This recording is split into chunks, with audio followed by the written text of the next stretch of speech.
I greatly enjoy it. That's kind of the main reason why I actually left the office job, because I like to move around and I like to work with my hands. So for me, TIG welding seemed like the right fit anyways.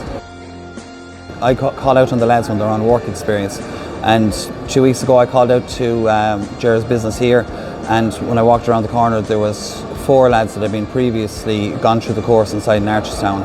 So 3 of them would have been on full-time day course and the 4th lad had been upskilled on evening training. So it showed a kind of a natural progression from the training centre to entering the workforce. We're like a general fabrication company, and we started out 11 years ago fabricating structural steel, and then we moved on to sheet metal. So we have a wide variety of fabricated products. Any skills are very scarce at the moment, so at the moment the ETB in Thurles provide a valuable service which upskilling people even that haven't gone through apprenticeship courses, but it's a vital start, an introduction into fabrication, which is greatly appreciated here in Thurles. I started off in an office job, and welding was something that I always wanted to get into.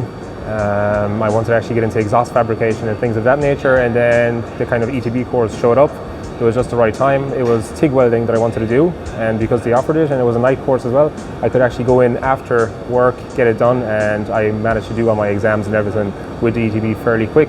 So right now the project I'm working on is I'm making cabinets of that nature that go onto the trucks for Revive. I'm also working on some kind of like open trays and slop trays and things of that nature, so kind of very fine details, but kind of everything that I learned at the ETB does come in handy when I'm actually doing those projects. In Archerstown we do a basic welding course of 18 weeks, 15 weeks in the workshop, so that'll take someone in who has never welded previously before, has no previous training, and they'll cover arc welding, MIG welding and TIG welding to a certain standard. Now, and if the chap is able to progress a little bit further, they can maybe do a little bit of pipe welding as well, which has happened depending on the student. We cover manual handling and abrasive wheels and safe pass as part of the course. And after the 15 weeks, they do a test, which an outside body comes in and verifies that it's to a certain standard. They go out on work placement. That work placement lasts 3 weeks, and hopefully in that time that they'll be taken on by the company that they've got the work placement with. And so far, it's been very successful.